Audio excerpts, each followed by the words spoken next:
They gave her a rag and a wrench and told her to forget she ever flew. Her name was Master Sergeant Alara Vance, a name scrubbed clean of its own history, and her new home was Hangar 4 on a forgotten strip of sun-baked concrete in the middle of nowhere. Here, the wind carried more sand than secrets, and the sky was a flat, unforgiving blue. The younger airmen called her Ma behind her back, a term of both casual affection and profound dismissal. They saw the crow's feet at the corners of her eyes, the silver threads in her tightly bound hair, and the quiet way she moved, as if trying not to disturb the air around her. They saw a woman at the end of a long, unremarkable career, put out to pasture in the maintenance bay where the real action was only ever a distant roar. She did not correct them. Silence had become her armor, her camouflage. She took the grease-stained rags and the heavy torque wrenches, her hands, which once guided machines through curtains of fire, now learning the intimate language of hydraulic lines and avionics wiring. She worked on the MC-130J Commando 2s, the big stubborn birds of Special Operations Command. The pilots, young officers with sharp jaws and sharper ambition, would stride past her on their way to the flight line, their talk filled with acronyms and casual bravery. They saw her as part of the machinery, a fixture as inanimate as the tool chests lining the hangar walls. She would watch them go, a flicker of something ancient and weary in her gaze, before turning back to her work. Her chosen charge was aircraft tail number 754, a machine the crews had nicknamed the Ghost. It was a temperamental beast, prone to electrical gremlins and hydraulic seizures that defied the manuals. Technicians would spend days chasing phantom faults, replacing components, and cursing its existence. But Alara understood it. She moved around it with a reverence the others found odd. She would lay a hand on its cold aluminum skin and close her eyes, feeling for the tremor in its frame, listening to the hum of the auxiliary power unit not just with her ears, but with her bones. She knew its groans of protest and its sighs of contentment. The Ghost was not a machine to her. It was a partner, a silent confidant who shared a past she could never speak of. Airman Chen, a kid barely out of his teens, with a perpetual look of wide-eyed earnestness, was the first to see it. He watched as Alara diagnosed a recurring navigation drift that had grounded the Ghost for a week. The official tech guides pointed to the inertial navigation unit, a sealed box that cost a fortune to replace. The specialist teams had swapped it twice. The problem remained. Chen saw Alara spend an hour sitting in the darkened cockpit, not running diagnostics, but simply being. Then she got up, went to a specific junction box behind the co-pilot seat, and reseated a single cannon plug. She taped it down with a strip of high-speed tape, her movements economical and precise. The drift vanished. "How did you know?" Chen asked, his voice full of awe. Alara wiped a smear of grease from her cheek with the back of her hand. "Sometimes the machine tells you what's wrong," she said, her voice low and raspy from disuse. "You just have to be quiet enough to hear it." The base commander, Colonel Hayes, was a man wound tight by the pressures of a command that was considered a career dead end. He was sharp, impatient, and ruled by the book. He saw Master Sergeant Vance as a piece of administrative dead weight, a personnel file passed down to him with a note that was both vague and insistent. Find her a place, non-combatant, non-supervisory. He had placed her in maintenance because it was the largest section with the most room to hide a person. Her efficiency reports were sterile, perfect, which only made him more suspicious. People without flaws were people with secrets. He watched her from his office window sometimes, a solitary figure moving with practiced grace around the hulking form of an aircraft, and felt a prickle of unease he could not name. The dismissiveness of the officers was a constant low-grade hum. Lieutenant Davies, a hotshot pilot with more ambition than flight hours, once saw her meticulously cleaning the turbine blades of an engine. "Taking good care of my ride, Sergeant?" he called out with a condescending smirk. "Make sure you get all the spots. She likes to look pretty for me." Alara hadn't looked up. She had simply continued her work, her silence, a wall he could not breach. But she remembered his face, the easy arrogance in his eyes. She had seen that look before in other men, in other places, right before the sky fell in on them. Respect, she knew, was not given. It was forged in fire, and these boys had never been truly burned. Her life settled into a rhythm: the pre-dawn chill of the hangar, the scent of jet fuel and ozone, the heft of a tool in her hand. The work was honest and demanding. It filled the hours and quieted the ghosts that still whispered to her in the dark. Ghosts of missions in unnamed countries, of faces she could never forget, of a call sign that was once a prayer on the lips of men trapped behind enemy lines. Sometimes, while her hands were deep in the guts of the ghost, her fingers would brush against the small, faded tattoo on the inside of her left wrist.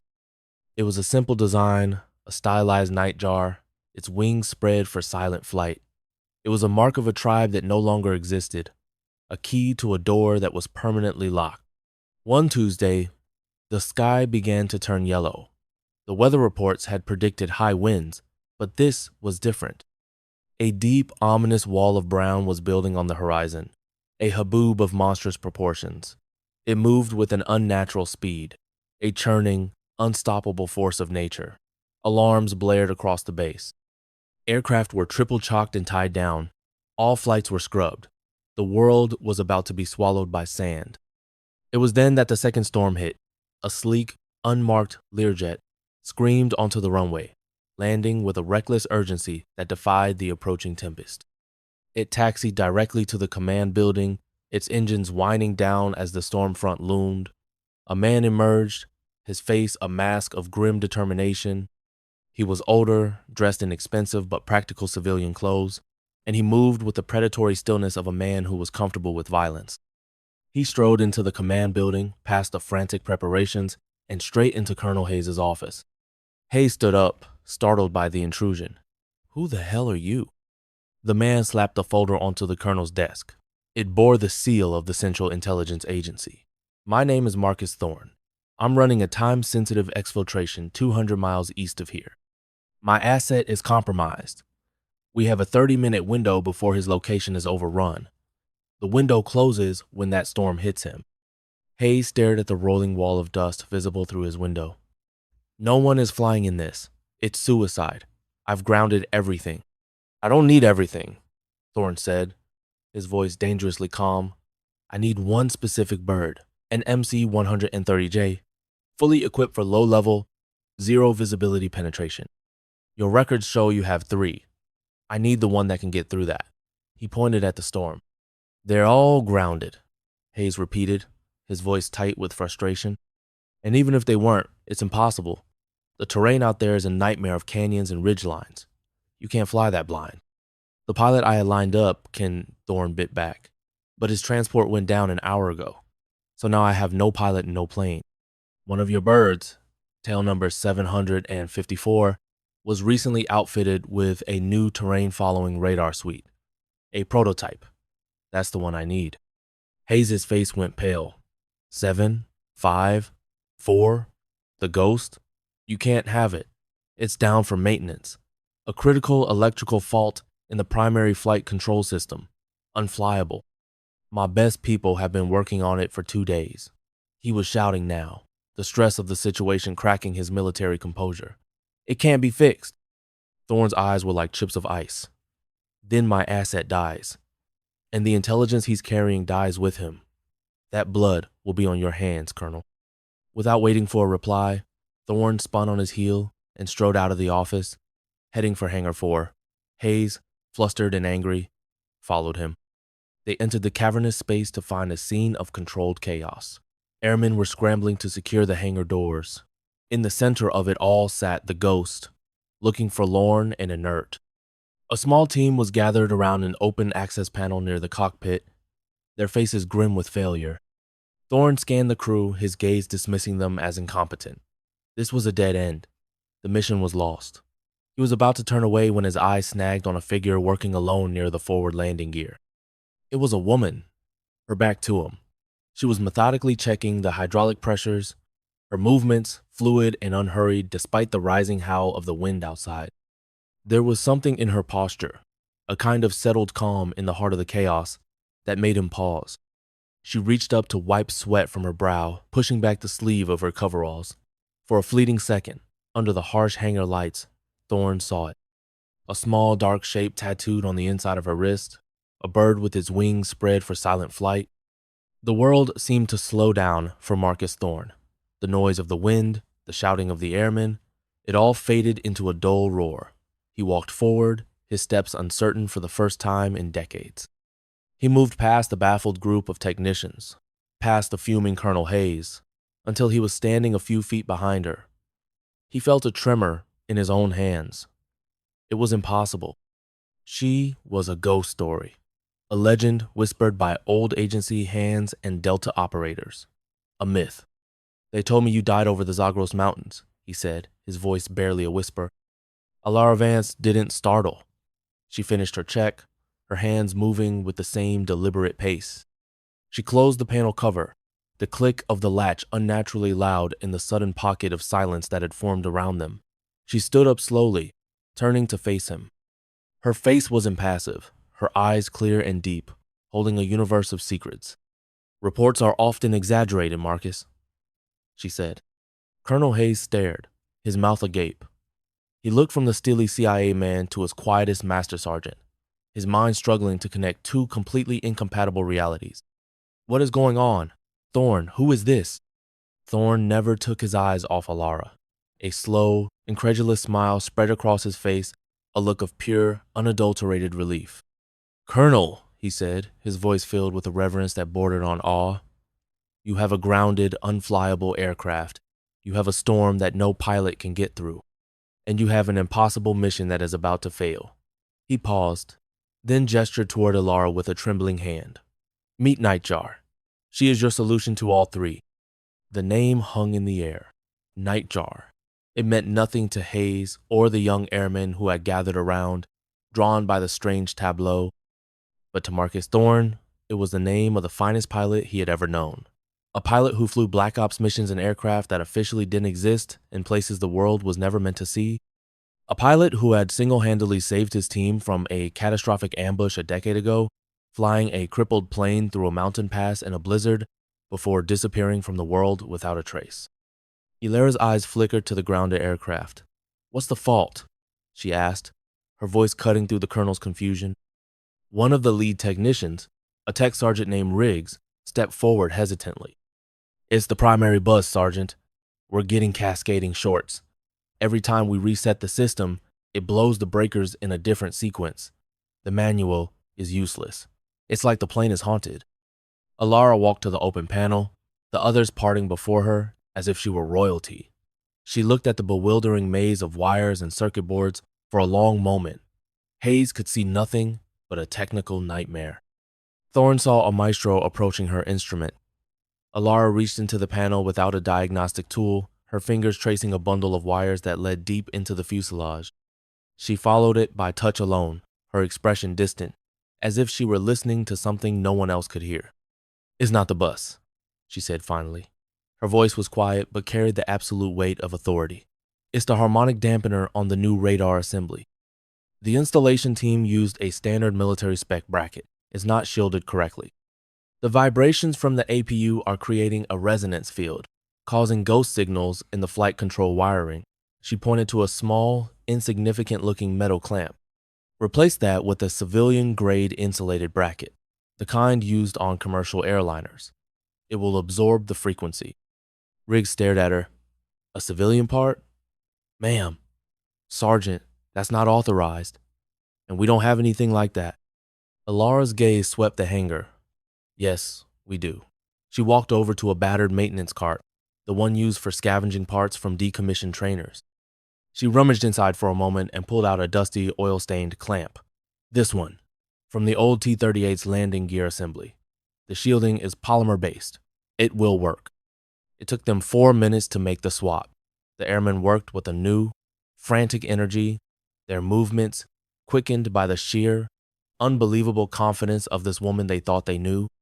When it was done, Riggs looked to her. She simply nodded. "Power on." The technician flipped the switch. The cockpit screens flickered to life. The warning lights, which had been a Christmas tree of red and yellow, blinked once and then went dark. The system was stable. Green lights glowed across the board. A collective gasp went through the hangar. Colonel Hayes looked as if he'd seen a resurrection. He had thrown his best men and a mountain of resources at this problem for 2 days. She had solved it in under 10 minutes with a piece of scrap metal and an intuition that defied logic. Thorne turned to Hayes. I told you. Now, get her a flight suit. The clock is ticking. Hayes was still reeling. She's a maintenance NCO. She's not flight rated. I can't just let her. You don't have a choice, Colonel, Thorne interrupted, his voice like flint. Do you think they let just anyone fly the mission she flew? Her file is a fabrication. Her entire identity here is a lie to keep her safe, to give her peace. A peace we are now forced to interrupt. She has more hours in this airframe under combat conditions than all your pilots combined. She probably helped design the damn thing. He looked back at Alara. Can you fly it, Nightjar? Alara looked at the howling vortex of sand outside the hangar doors. Her expression was calm, assessing. She wasn't looking at a storm. She was looking at a problem to be solved. The Ghost and I have been through worse, she said. But I'll need a co-pilot. Someone who can keep his mouth shut and his hands where I tell him to put them. Her eyes scanned the faces of the assembled pilots who had been drawn to the drama. They all looked eager, suddenly desperate to be a part of this unfolding legend.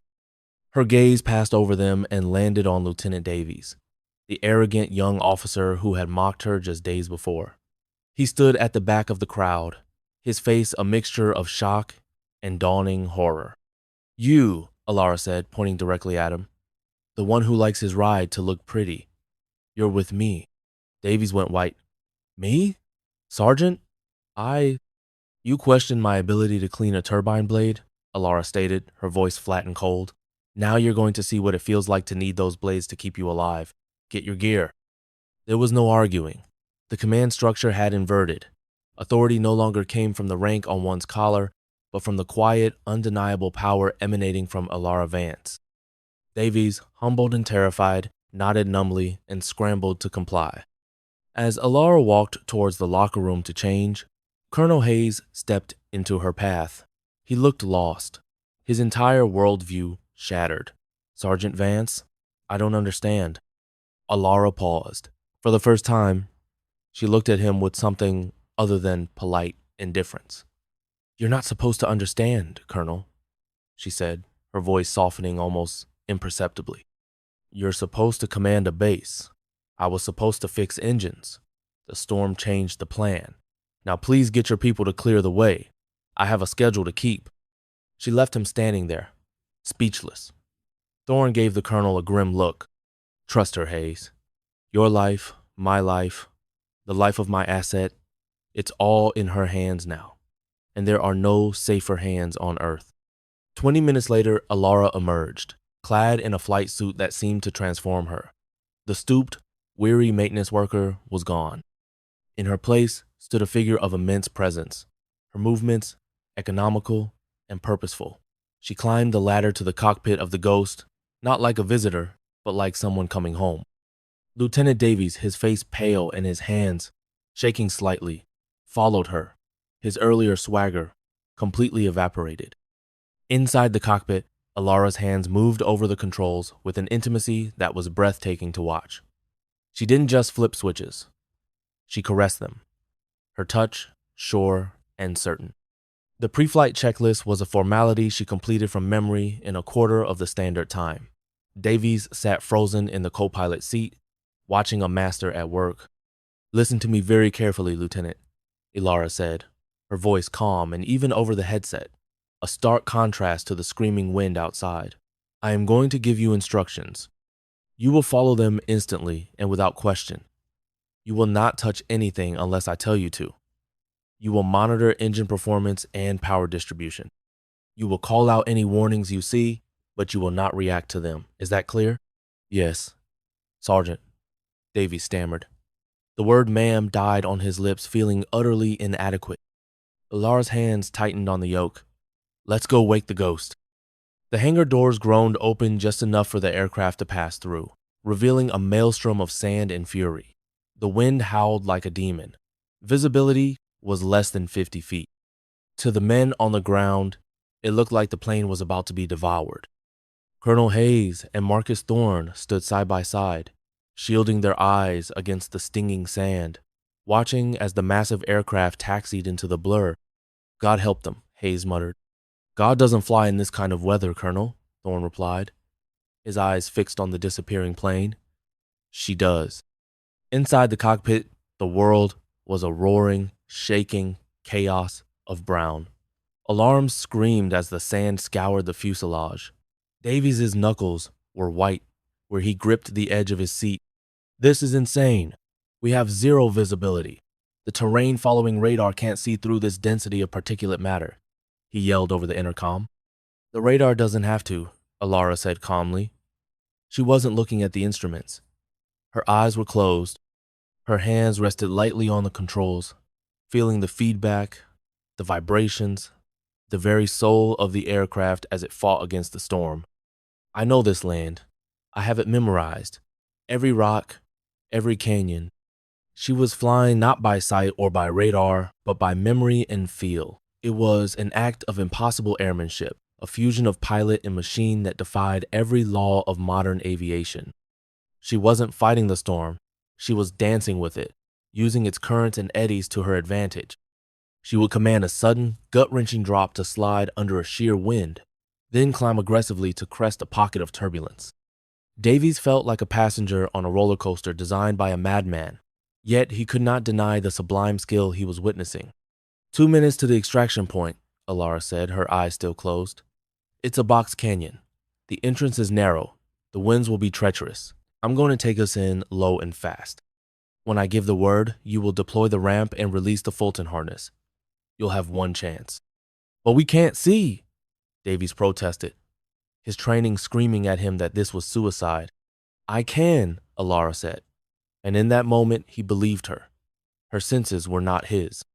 She was seeing the world through the skin of the plane, through the memory of 100 other flights in 100 other storms. Now, she commanded. Davies' hands flew to the controls, his earlier fear replaced by a desperate need to perform his duty flawlessly. The rear ramp of the aircraft lowered into the swirling chaos. A moment later, the asset, a man clinging desperately to a line, was snatched from the ground and pulled into the sky, a miraculous rescue from the heart of the tempest. He's aboard, the loadmaster yelled over the intercom. Ramp up, Alara ordered, her voice unchanged. She banked the heavy transport on a dime, a maneuver that should have torn the wings off, and threaded it back out of the canyon's mouth just as a vicious downdraft tried to slam them into a cliff wall. The flight back was a brutal, bone-jarring battle against the elements. Twice, the right engine sputtered as it ingested sand, and Alara calmly adjusted the fuel mixture and power settings, coaxing it back to life with the surgeon's touch. She flew the entire return journey in the same state of zen-like concentration, a silent communion between woman and machine. They broke through the back edge of the storm wall just as the base came into view. The landing was perfect, a gentle kiss on the tarmac that defied the violent journey they had just endured. As the plane taxied back toward Hangar 4, a crowd had gathered. The entire base, it seemed, had come out to witness the return of the ghost. They stood in silence, their faces filled with a mixture of disbelief and awe. The engines whined down, the ramp lowered, the asset was whisked away by Thorne's men. Then, the cockpit hatch opened. Alara appeared first. She climbed down the ladder with the same unhurried grace she had shown hours earlier. She didn't look at the crowd. She didn't look at the colonel or the CIA operative. Her eyes were only for the plane. She walked to the nose of the ghost, now battered and sandblasted, and placed her palm flat against its skin. Her head bowed for a moment in a silent gesture of gratitude and farewell. There was a long, dark smear of grease on the back of her hand, a remnant of her other life. Colonel Hayes approached her, his steps slow. He opened his mouth to speak, but no words came. What could he say? Thank you was too small. I'm sorry was an insult. He settled for a single, sharp nod, a gesture of profound, unconditional respect. Lieutenant Davies stumbled down the ladder next, his face ashen. He saw Alara and walked toward her, his steps unsteady. He stopped in front of her and simply stood there, his arrogance stripped away, leaving behind a raw and humbled young man. I don't know what to say, Sergeant, he whispered. Alara looked at him, her gaze no longer cold. You did good, Lieutenant, she said. You kept your head. You'll make a fine pilot one day. She gave him a faint, almost imperceptible smile, and the praise landed on him like a benediction. Marcus Thorne was the last to approach.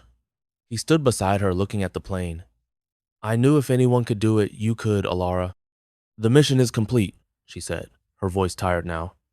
The asset is safe. He is, Thorne confirmed. You saved us all today, again. He paused. They'll want you back, you know, after this. Alara's gaze drifted from the plane to the hangar, to the waiting tool chests and the familiar scent of oil and metal. No, she said softly. My war is over, Marcus. I'm just a mechanic now. She looked at the grease on her hand, a symbol of the quiet, anonymous peace she had fought so hard to find. This bird took a beating. She'll need a full inspection. Without another word, she turned her back on the astonished officers, on the legendary CIA operative, on the myth of Nightjar. She walked away from the glory and the breathless stares, heading back toward the shadows of the hangar. She picked up a clean rag from a nearby bench, her shoulders relaxing as she returned to the simple, tangible world she had chosen. The crowd watched her go, a silent woman walking away in the swirling dust, leaving them all standing in the wake of the storm, humbled by the ghost who lived among them.